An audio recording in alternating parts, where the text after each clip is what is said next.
Is Darwinian theory still the most powerful theory we've got? Why or why not? Well, yes. In biology, it's the only theory we've got to explain. This is an interesting thing about evolution, actually. I think that it's neither objective nor subjective, right? There's the objective environmental constraints, but there's a subjective sexual selection that's perhaps more pronounced in humans. I wouldn't call it subjective. Oh, you wouldn't call it subjective? I don't think so. But the metaphor you use here of ways of making a living as being comparable to ways of replicating DNA-coded messages into the future. All that making a living means is passing on genes, literally what it means. Wow. And so this is the fundamental language of life itself. Yes, it's just like a computer code, but instead of being binary, it's quaternary. So we are then maybe in the digital age coming closer to understanding technologically what we are. Possibly. I mean, that's a plausible idea. I mean, the word God comes to mind. I know you don't like that word, but like, what is that single organism from which we all come from? No, I mean, that's a big question. Yeah. And it's not a question that anybody has answered yet. Right. I appreciate your humility and not answering questions you don't want to answer. I mean, it could be that it's very rare that this event happens anywhere in the universe. We don't know that. I've heard you go toe-to-toe with Jordan Peterson. There was a point in that conversation that I think you said you thought Jordan was drunk on symbols. Yes. What did you mean by that? Well, and that's obvious bullshit, and I told him so. That's the kind of thing I meant.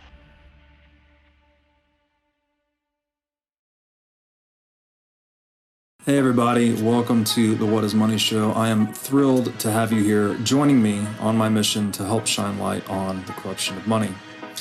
Now, if this is your first time listening to the What is Money Show, I strongly recommend that you go back to episodes 1 through 9 first, which lays a lot of the groundwork for many of the concepts that we explore on the show. These first 9 episodes are my series with Michael Saylor, and thousands of people have told me that this is the best podcast series they've ever heard, hands down, and that it was instrumental to their understanding of money and Bitcoin. So if you're looking to start a deep dive into the nature of money, I don't think there's any place better that you can start other than episode 1 of this show.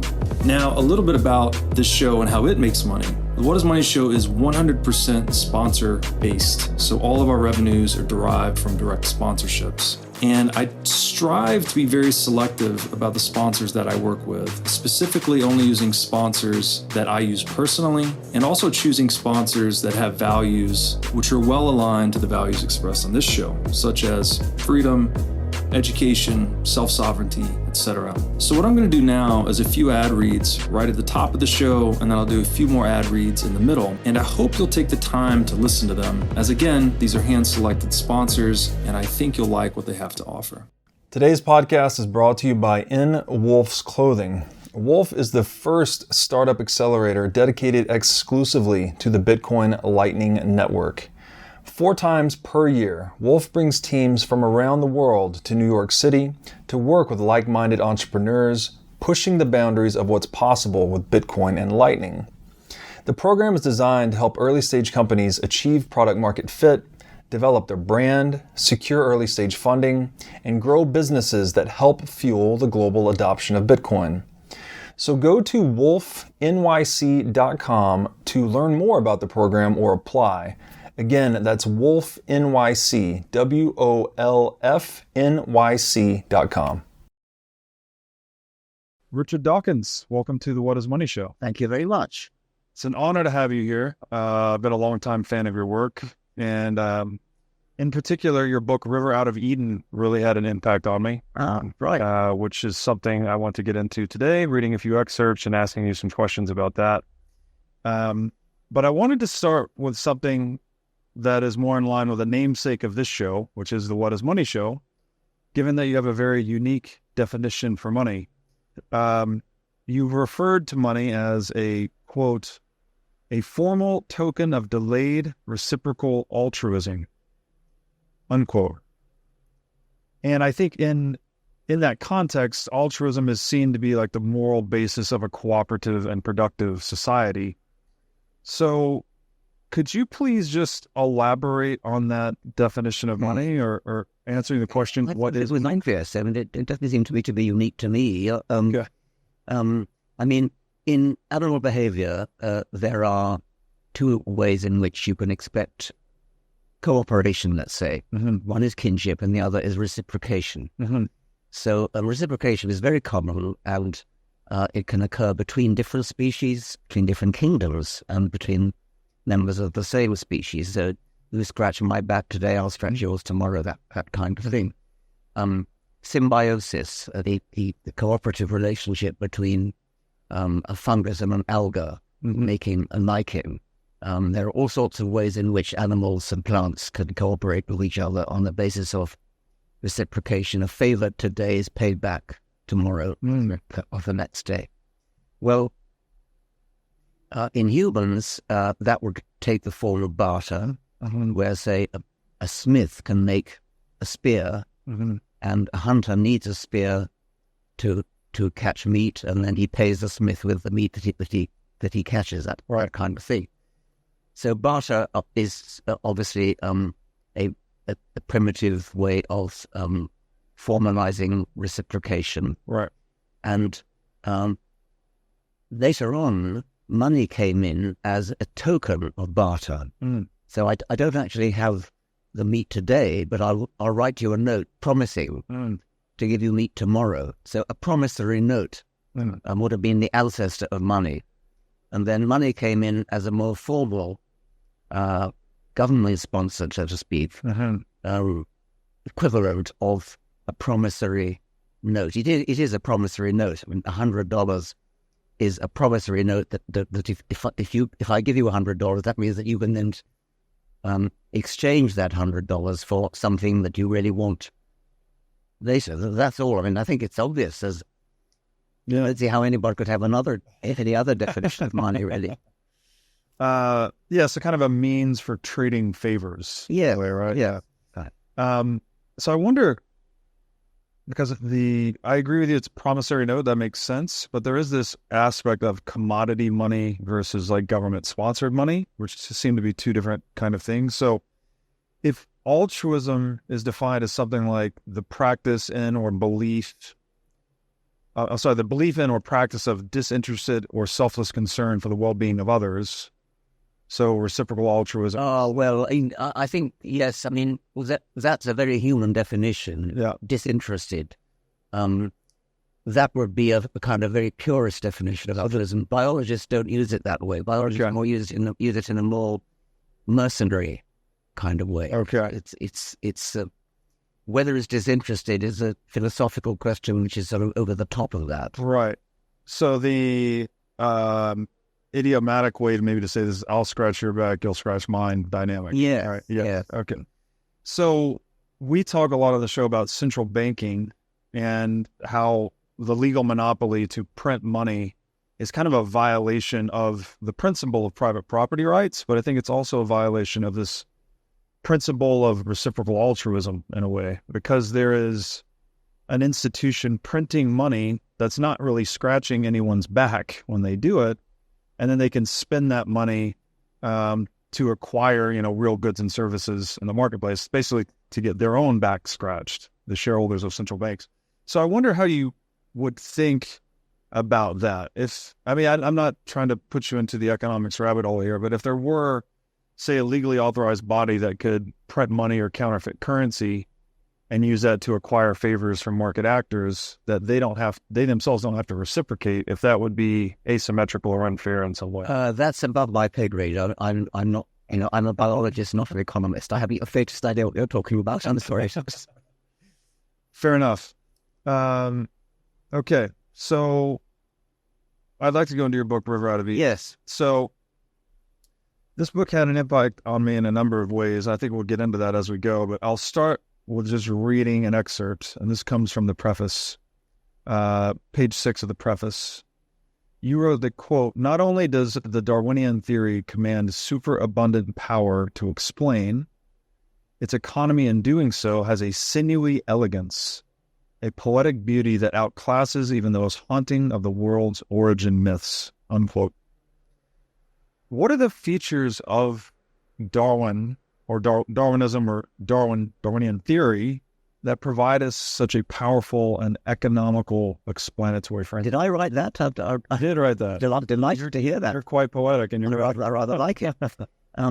Well, it is sinewy, it is elegant, it explains everything about life, and it itself is very, very simple. I mean, it's an extraordinarily simple idea, and it explains absolutely everything about life, about the diversity of life, and why living things are so beautifully designed to do what they do, which is to help the animal to survive and reproduce. And the wonder is that it took so long for anybody to tumble to it until the middle of the 19th century, long after Newton and Galileo had done what on the face of it seemed much more elegant, much more difficult solutions. I mean, Newton's laws certainly have a sinewy elegance as well, and it took a real genius to think of them. Darwin must have been a genius to think of it, but it is surprising when you think about how simple the idea is of natural selection, why it actually took until the middle of the 19th century for anyone to think of it. How do you explain it in a nutshell for those that are not? Everyone's heard of it, but I mean, when you describe it with such sinewy elegance, how do you, I guess, state it in a few sentences what that theory is? Well, there's variation in heredity. It's you have reproduction, and the offspring that are produced vary genetically, and so the population has genetic variation, and some of those variants are good at surviving and others are not. And so as the generations go by, there's a kind of filter whereby things get better. The average animal in the population gets better and better and better at doing whatever is required for that species, which of course is different in every species. Sure, it may be flying, it may be digging, it may be running, etc. But whatever it is, there is a tendency for, as the generations go by, for the average animal to get better at it. And that in over a very long period of time adds up to the progression from bacteria to us. Right. So that's the emergence, right? The variation. And then the selection is kind of the winnowing down. It's the non-random survival of genes. And so this is the interface between the organism and the environment, obviously. Yes. Are you familiar with universal Darwinism, or that this theory has kind of been expanded out beyond the biological domain? Yes. What are your thoughts about that? Well, I think I invented the phrase. Oh, you did? Okay. Well, maybe others did as well. Apologies for not giving credit where credit's due. No. I mean, I think maybe you mean something different by it. I mean, for me, what I meant by it is that anywhere in the universe where there's life, it will be Darwinian life. Okay. And however alien monsters from outer space might be, however strange they might be, however weird they might be, it will be a form of Darwinian selection that gives present. I suspect you mean something different. I suspect you mean something like Darwinism in the marketplace, Darwinism in economic ideas. Yeah, exactly. Well, I guess begs the question, what is the line between living and non-living? Yes, it's not a thing that bothers me very much. I'm quite happy just to talk about it, whether you define it as living or non-living. Darwinism of ideas is something that I've contributed to in the idea of the meme, the non-random survival of ideas. Yeah. I think you're interested in sort of economics, probably, is it? Which is often ideas, actually. Like products themselves are physical manifestations of ideas. Yes. Compete or die on the market. That's right. I mean, I have known economists talk about it, a Darwinism in the economy. Yes. Yeah, another way we framed it is that the process of natural selection, evolution is typically associated with a biological substrate. Obviously, it's occurring in organisms. But there's the variation and selection process that's occurring between organism and environment. That same process holds in a market environment only between the variation is kind of entrepreneurial experimentation and selection. Selection between companies then? Is that what you're talking about? Well, the variations, companies trying different goods and services, customers are selecting, right? Yes. And whatever wins in the marketplace wins. So it's as if innovation is non-biological evolution and evolution with biological innovation. There's a big difference, isn't there, in that the innovation in the marketplace comes from human invention rather than from random miscopying. That's right.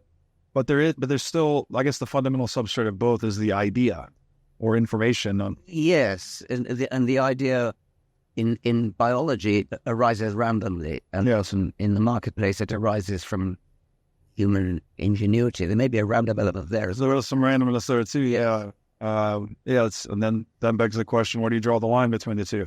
Yes. Is Darwinian theory still the most powerful theory we've got? Why or why not?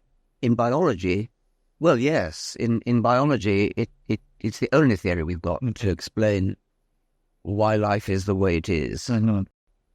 Wonderful. In Bitcoin, we often dream about the idea of forming citadels, which are independent, self-sovereign communities that have their own energy, food, and water resources. Today, that dream is becoming a reality at the farm at Okefenokee. The farm is a 705-acre regenerative agriculture community located at the Florida-Georgia line near Folkston, Georgia. The farm is known as the healthiest place on earth, and it includes orchards, organic standing gardens, regenerative animal pastures, berry fields, and much, much more.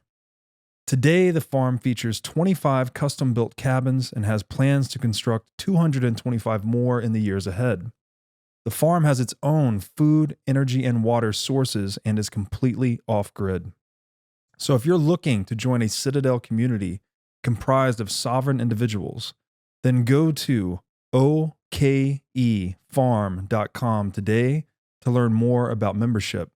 Make sure to tell them that I sent you for a $21,000 discount on custom cabin pricing. Again, that's okefarm.com to learn more about joining this revolutionary regenerative agriculture community. Forget multivitamins and other supplements. Animal organs are the most nutrient-dense foods on the planet.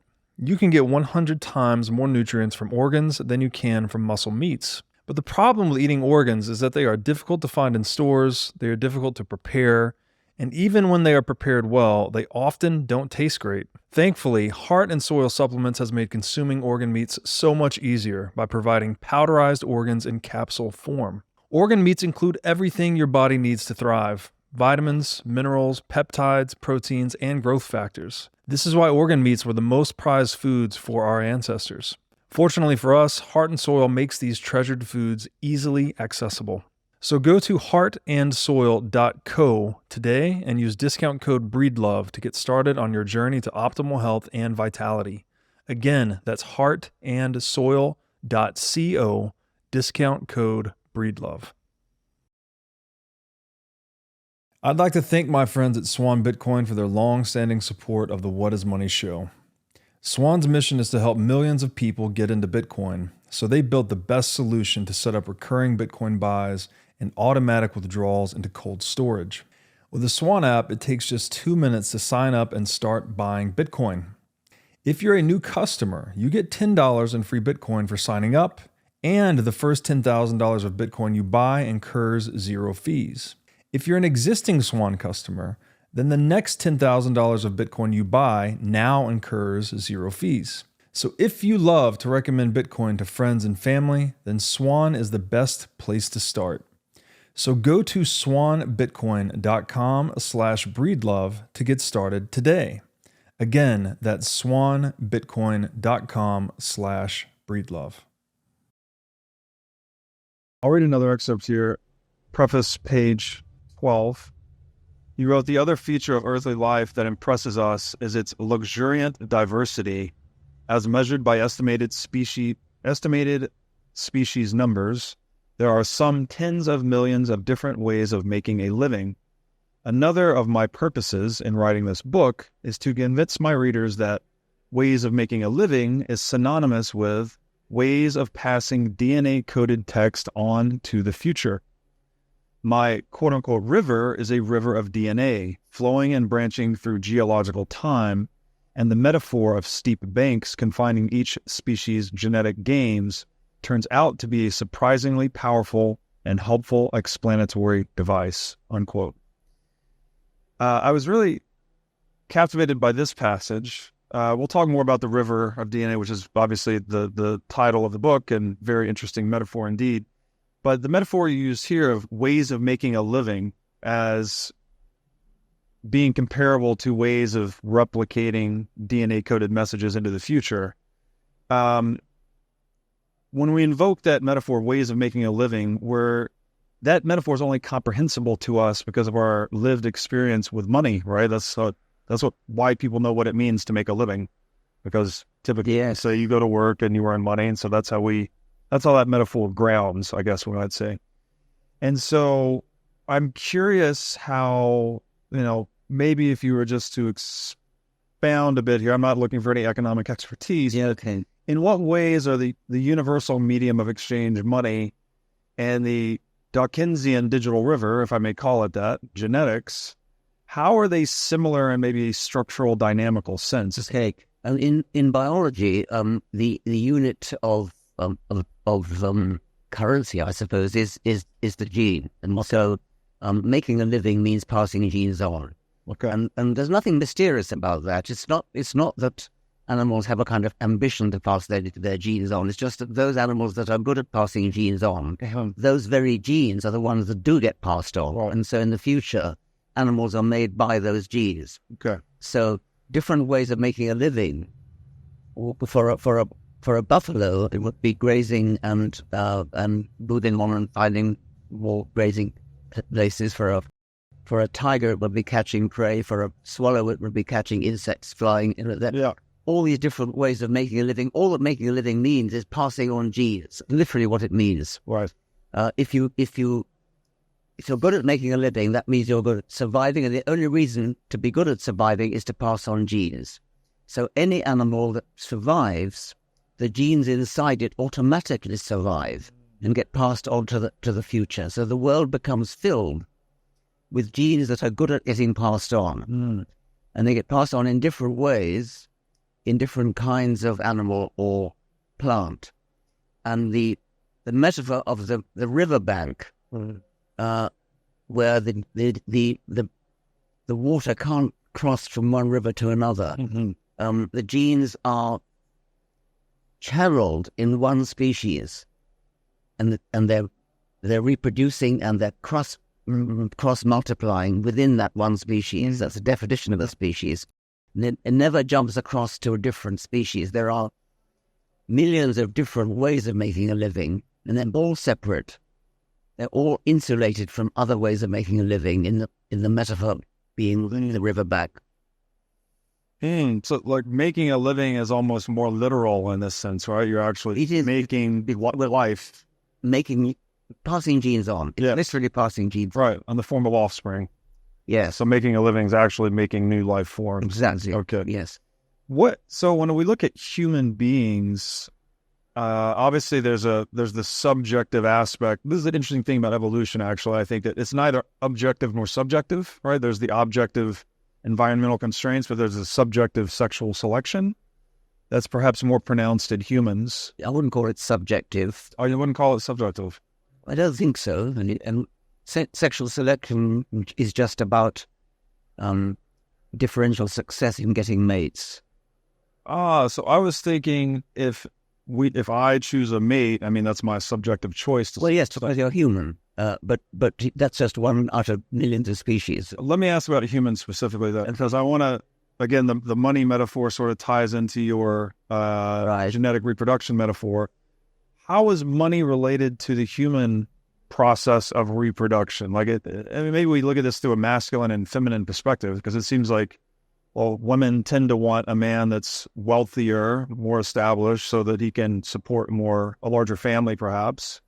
Whereas men seem to be a little more agnostic to women's socioeconomic status. So how does money? Well, there is some evidence on that. Yes, it's true. I mean, there's some research has been done on how humans choose. I'm not that interested in humans actually myself. Okay.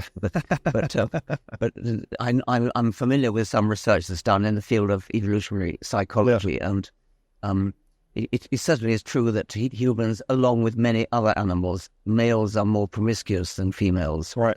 And so males are less fussy about who they mate with. Right. And it's not surprising when you think that sperms are cheap. Right. And eggs are expensive. Gotcha. And so a female of any species has more to lose by mating with the wrong male than a male has to lose by mating with the wrong female. And a male can inseminate a female and then come back to a more permanent mate, and his genes may have a chance of getting into the next generation via both routes. Yeah. So there is more of an incentive in general, very broadly, for males to be promiscuous, whereas females are there's more of an incentive to be fussy about who they mate with.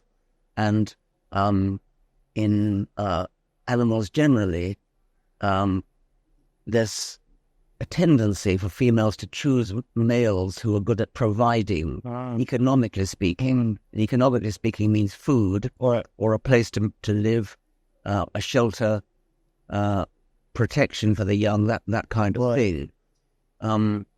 So yes, there is that tendency, and there's some evidence that humans show the same thing, that women tend to be more likely to choose men who are good at economic providing, rather than just to be more promiscuous. Right.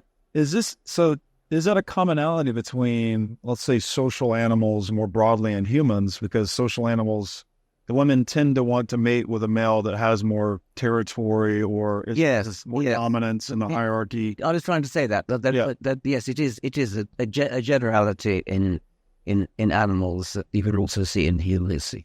Try hard. I wonder then if there's a relationship between the territoriality of social animals and private property of human beings. Probably. I mean, you can, as I say, I'm not that interested in humans. You obviously are. Why is that? Well, because they're just one species out of so many. But yes, territoriality is a very ubiquitous feature of animals generally, and territory is valuable because it's a place where you get food. It's a place where you can protect your mate against marauders, that kind of thing. And you can make an analogy between territoriality and private property in humans. Yes. Interesting.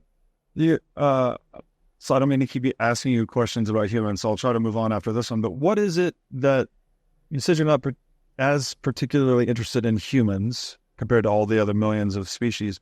What is it?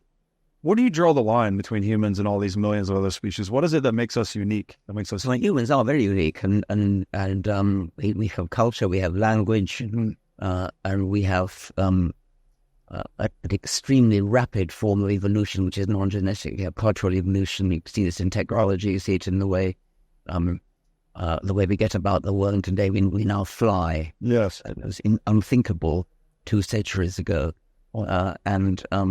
so humans are unique in all sorts of ways. I mean, they're fascinating. Don't get me wrong. The humans are fascinating, but that's not my subject. Right.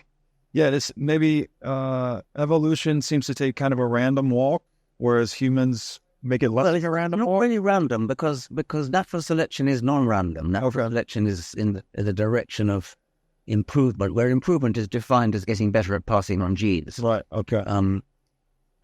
So no, I wouldn't call it random. I guess I read this book about the design space of evolution, where it's basically tries to move laterally to spaces where more fitness points can be gained, whereas in the sphere of like cultural and technological evolution, we can be a little bit more intentional about where we take our design space. Nature's a little more conservative. We can take higher risks, say in innovation, and maybe we figure something out, but we also have probably a higher failure rate. So I guess what was the question here? Are we somehow the unique feature of humans is that we sort of participate in our evolutionary process to some extent, and that we can create new tools, languages, technologies. Yes, you could say that.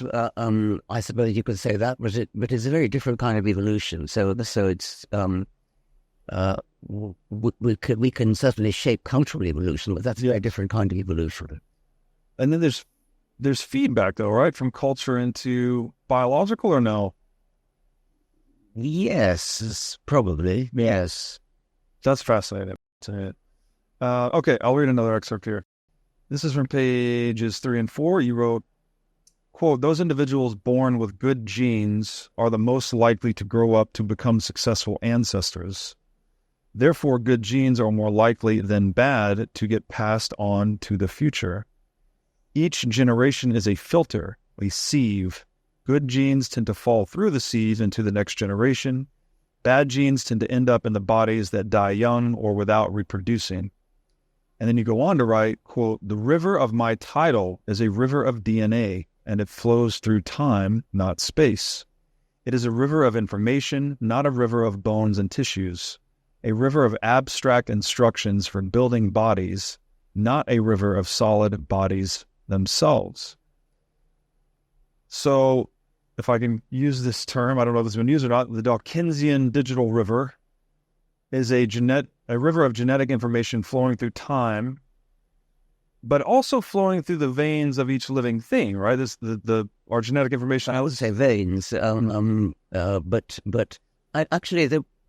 call it Dawkinsian. I call it Weissmannian. Okay. There was a German biologist called August Weismann around about in the late 1800s and early 1900s, who has this wonderful image of a river of he didn't call them genes. Genes weren't known in those days, but hereditary, some germplasm. Oh, okay. River of germplasm, and it flows through time. Yes. And in each generation, there's a sort of sideways branch. Okay. Which is the genes making the bodies of the individuals in any one generation. Right. So we're a kind of sideways manifestation of genes. Genes in the process of embryology cause bodies to develop.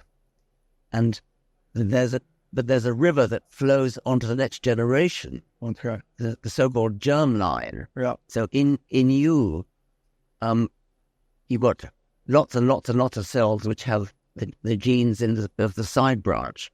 Okay. And you have a special privileged kind of genes in your sperms, which are destined possibly to go to the next generation and the next and the next and the next. So that's the river of DNA that flows through time, through geological time. Right.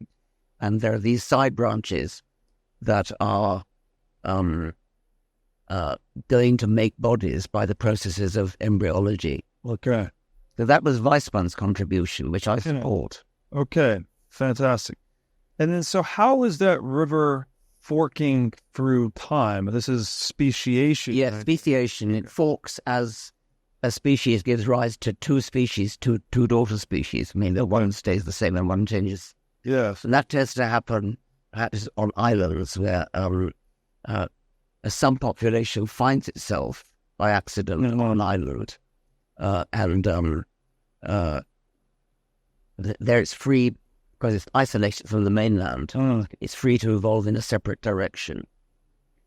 Is it because I think species are somewhat arbitrarily categorical? I mean, I know we assign certain features to distinguish between them, but where we actually draw the line, there's some arbitrariness there, right? There has to be, because in the interregnum period, while the speciation is taking place, they're still capable of interbreeding if they should meet. Okay, so they can come back together. They can come back together again, and there's no sudden moment when you say that they've separated to separate species. They still might occasionally be capable of hybridization. So you get things like tigons and ligers, right, and which can interbreed. But eventually there comes a point. Eventually there comes a point where we could know that we can't breed with elephants. And gotcha. Yes. So you really kind of only know in hindsight then when that moment actually occurred. Yes. Weird.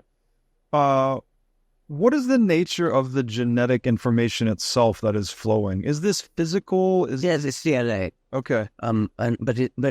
What flows is the information in the DNA. The actual physical DNA doesn't, because it perishes. It's repatterning itself. Exactly. Yes. So what is that? What is the? It's so hard to grasp in a way, because information is supposed to be. Well, it's well known because, I mean, ever since 1953, really, when Watson and Crick discovered the structure of DNA. Yeah. We know what it is. We know how DNA replicates.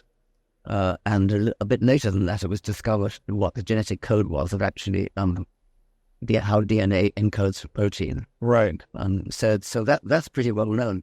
What's not well known is the embryological process whereby it gives rise to the shape, the form of bodies. So the DNA, is it a protein? No, it's not a protein. It's a molecule. Well, yes, it is a molecule, but it's a very long chain. It's a very long chain. Right. It's a polynucleotide is technically what it is. Polynucleotide, but it's not. It's sort of reconstructing itself over time. So the same physical DNA doesn't go to my daughter. Reconstructed and the information is the only thing that's preserved. Right. So the pattern is being passed on with precisely pretty high fidelity. There's some mutation possibilities at the edge. Okay. Fascinating stuff. Okay, page 9, you write, when the ancestors of all the modern mammals broke away from those that are not mammals, the event was no more momentous than any other speciation. It would have gone unremarked by any naturalist who happened to be around at the time. And you go on to write, it is only with hindsight that we see the ancestor mammal as a mammal at all, which is something we just touched on. So I wonder here, you might not like this question, it has to do with economics again. I was wondering if a speciation might be analogous to economic specialization, because in the former, a new species is emerging to exploit an ecological opportunity or to construct a niche for itself, perhaps. And in economic specialization, new industries or businesses emerge to exploit a market opportunity or to construct a niche. That's a very different point from the point about the branch point where the first mammal appeared. That point is just to say that it's only with hindsight that we can say, and once upon a time there must have been a mother that had two children, one of which was destined, with hindsight, to give rise to all the mammals. The other wasn't, and might have been destined to give rise to mother. I mean, well, there must have been a point where one side went to all the vertebrates and the other side went to all the worms. Yeah. Wow. But you're making an entirely different point when you're talking about ecological specialization. Good. So the speciation is not a specialization then. Well, it is, but you're making a different point. Are you sick of being robbed by politicians through inflation and endless money printing? If so, you need to be at Bitcoin 2024 in Nashville, Tennessee on July 25th through 27th. As the largest Bitcoin and Fintech conference in the world, Bitcoin 2024 stands as a beacon of monetary freedom, a glimmer of hope amongst a darkening macroeconomic backdrop. Top speakers, companies, and thought leaders from across the industry will convene in Nashville to look ahead to the next year and beyond. I will be there, and Bitcoin conferences like this have become my favorite place to socialize since becoming a Bitcoiner. Ticket prices will increase soon. Get your tickets now and secure your spot at this game-changing event. So go to b.tc/conference and use discount code Breedlove to sign up for the Bitcoin 2024 conference. Again, that's b.tc/conference, discount code Breedlove. Over the past 9 years, I've been going through a pretty serious struggle with my personal health. It started with a sharp pain and stiffness in my hip after a lifting injury, which I later learned was related to some pretty extensive inflammation in my gut. Then I developed an autoimmune issue, and soon I was having joint pain all over, skin irritations, and all kinds of digestive issues. I visited many doctors trying to figure out what was wrong, but none of them were able to help me fix any of my issues. I eventually started to see an energy healer with whom I had some limited success, but it wasn't until I started working with the biohacker Anthony DiClementi last year that I was finally able to start making real progress on my healing journey. Anthony spent a lot of time with me learning about my specific situation and worked with me to adapt a custom health plan to address my needs. Anthony has served as a personal biohacker for celebrities, billionaires, and professional athletes all over the world. Besides helping people like me overcome health issues, Anthony and his world-class medical team also help guys that just want to optimize their cognitive performance, guys that want to pack on some muscle, and guys that just want to get shredded. Anthony keeps a tight book of business and is selective about the clients he brings on. To apply for Anthony's biohacking services, text Breedlove to 847-943-7221. Again, to apply for Anthony's biohacking services, just text Breedlove to 847-943-7221. Okay, I'll read the next passage. You wrote, you can treat the genetic code as a dictionary in which 64 words in one language, which is the 64 possible triplets of a four-letter alphabet, are mapped onto 21 words in another language, which is 20 amino acids plus a punctuation mark. The odds of arriving at the same 64 to 21 mapping twice by chance are less than 1 in a million, which is a 1 followed by 15 zeros. Yet the genetic code is in fact literally identical in all animals, plants, and bacteria that have ever been looked at. So all earthly living things are certainly descended from a single ancestor. So I'm trying to understand what that means exactly. The 64 words of the genetic code are the symbols that we made up to describe the 21 quote-unquote words. Well, I wasn't all made up. What happens is the genetic code is decoded three letters at a time. Okay. These triplets, they're called codons. Okay. And each codon means, is the lookup table, a different amino acid that makes proteins. So protein is a chain of amino acids. Yes.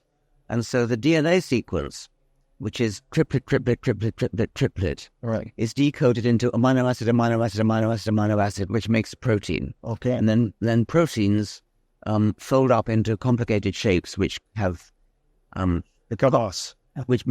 which have chemical effects, which eventually make us. So it is a remarkable fact which wasn't dreamed of until Watson and Crick came along. That we have this digital code, which is fundamentally digital code, which encodes for all of life. It is an extraordinary thing. So when you say there's triplets, is this like a trinary code compared to what we use in computers that's binary code? No, I wouldn't call it that. I would say that it's more, there are four possible letters called A, T, C, and G. Okay. And it's triplets of those four letters, so it's a quaternary code. Right? Oh, okay. Wow. Code. Wow. And so this is the fundamental language of life itself. Yes, it's just like a computer code, but instead of being binary, it's quaternary. Wow. Wow. So we are then maybe in the digital age coming closer to understanding technologically what we are. Exactly, yes. And it's something that I suppose would have baffled Darwin because he wasn't brought up with computers. Right. Yeah. We wouldn't have had the right metaphors to understand. Yes, that's right. Interesting. Okay, so the odds are 1 and 1 followed by 15 zeros. Well, that was just to make the point that we must all be descended from a common ancestor. Right. Because otherwise the lookup table could have been different. Sure. So that's a rather staggering claim, right? That this is all life on Earth? Yes. Well, all the life that's been looked at. I mean, it's possible that somebody will find some obscure bacterium that has a different genetic code, but so far it hasn't happened. Wow. From even a rationally atheistic perspective, is it the single progenitor or creator of all life something conceivable as a I mean, the word God comes to mind. I know you don't like that word, but like, what is that single organism from which we all come from? Well, it would have been maybe something like a bacterium, but certainly not God. But it's the initial creative force that gave rise to all life. What a force! The first self-replicating entity, which gave rise to the process of Darwinian evolution. Okay. Probably would not have been DNA, actually, but probably would have been something else. Oh, was it RNA before DNA? Yes, possibly. I mean, that's a plausible idea. So what do you, I mean, if you had to, I guess, speculate how we go from non-self-replicating molecules to self-replicating, and again, we're kind of back to that, well, what's the line between living and No, I mean, that's a big question. Yeah. And it's not a question that anybody has answered yet. Right. And they may never answer it, or it happened a very long time ago, and we can never witness it. So probably the best we can hope for is somebody comes up with a hypothesis which is so elegant that we feel it must be true, but that's not quite the same as witnessing it. Do you have any inclinations one way or the other? Well, I think the RNA first idea seems plausible to me, but it's no more than that. Would it have just been a random emergent event, like the lightning hitting the... I think it would have to be, in one sense, you'd have to call it random, yes. And could have been a very improbable event, too. It could be that it's very rare that this event happens anywhere in the universe. Yeah. We don't know that. Yeah. And then so there's a fundamental transition there, then, if it were stochastic or random, and then it gave rise to evolution, which is non-random. That's right. Yeah. Yeah. Interesting. Okay. I'll read another excerpt here from pages 12 through 20. This is where, all right, your description of the nature of digital versus analog codes was one of my favorite parts of the book. I guess this is what arose from the work of, the first individual in Crick. So Watson and Crick, sorry. This fundamentally transformed my mental model about reality, and it's something I find myself revisiting frequently when thinking specifically about the relationship between language and the physical world, or, like discrete symbols and continuous reference.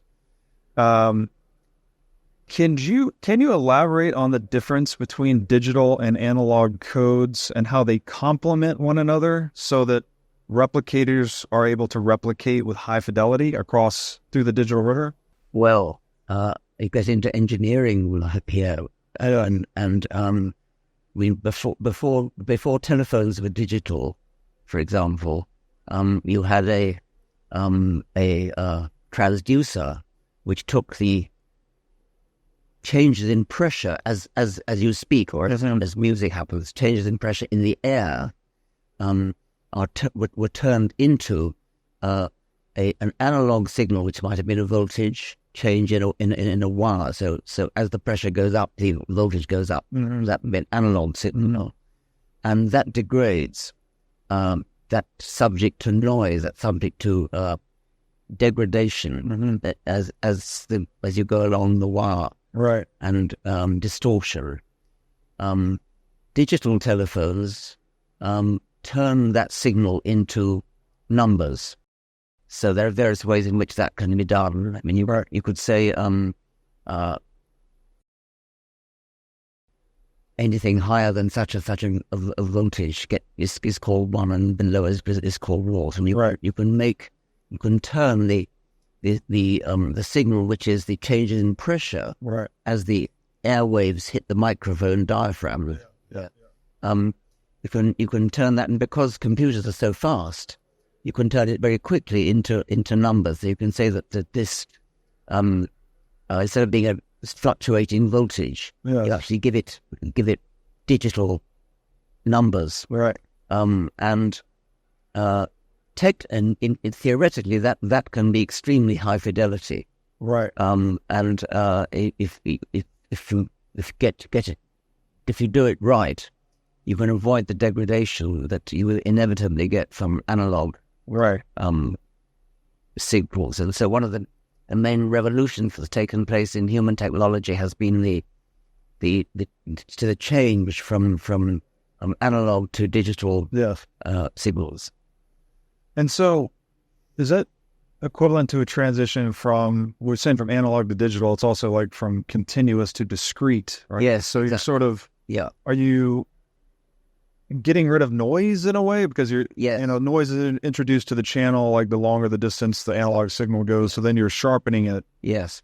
What's the trade-off, though? What's the trade-off when you go from analog to digital? Is it giving something up? Probably, but I'm not an engineer, so I'm not sure how to answer that. Okay. I better ask an engineer that. Okay, fair enough. Does it have to do with error tolerance, perhaps? Because I was thinking biology is a pretty messy process. Obviously, sometimes it's prone to errors. Yes. Does the digitizing of these replication instructions in biological beings somehow improve error tolerance? Yes, I think so. Yeah. I think that's right. There has to be a certain amount of error, or evolution can't proceed. You need random mutation. Yeah. That doesn't mean that that's built into it. That's probably an inevitable consequence of the laws of physics, that you cannot actually have perfect replication. So there's going to be some error, some random error. Because activity to changes in the environment. Well, mutation is subject to environmental stress, and like cosmic rays and mutagenic chemicals, as they're so called. So do you think the error itself is part of, is it too by design, not design? Is it naturally I selected? I don't think so. That's an interesting question. Many people would say yes. Mm-hmm. I follow the school of thought that says no, that it's an inevitable consequence of the laws of physics that you get error. I don't think it's built in. Okay. But yet it's essential to... It is essential. If there were no mutation, evolution wouldn't happen. Yes. It's so funny. It's a fortunate accident. There's a close parallel to this in innovation as well, right? Where we accidentally stumble upon things. I'm sure you've heard this story about penicillin, right? He left the stuff in a sink overnight. Yes. So there's an accident, basically, but yes. Radically expanded human life expectancy, and so on and so forth. Okay. You said in 1953, thanks to Watson and Crick, we came to see that life was digital. What do you think the implications are for humanity, given that we are now going into the digital age? Like, do you think we're going to succeed with things like artificial general intelligence or creating synthetic life now that we're sort of close to, I guess, getting technologically close to what we ourselves are made of? I suspect so, but this is getting us into science fiction, and I don't know. I'm not that much of a crystal ball gazer, but yes, I think we're on the threshold of something pretty revolutionary. What do you think the ethical or other implications could be of a breakthrough like that? I'm not the right person to ask. I mean, some people worry about humans being sidelined and no longer necessary. Artificial life could take over, and we could be replaced by our artificial creations if they start evolving in a Darwinian way in their own right. This is getting very much into science fiction. That would beg another question, I guess, is where's the line between natural and artificial, right? If we were to artificially give rise to an AGI that saw us as dispensable and it started evolving naturally in its own way, was it a product then of natural or artificial selection? That's a semantic question, which doesn't bother me very much. Are there any questions that do bother you very much?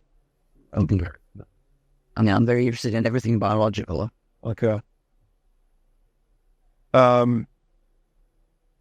Subject-object duality. Do you think this is a primary feature of reality in an ontological sense, or is this something that us biological agents have created to decomplexify and deal with the world? I don't know what that means. Well, so, I think, therefore I am. Yes. It kind of split the world into subject-object. Do you think that is there... are we continuous with the reality we inhabit, or are we, as intellectual, rational animal subjects, fundamentally separate from the objective world? I don't recognize that as something that I can answer. I appreciate your humility and not answering questions you don't want to answer.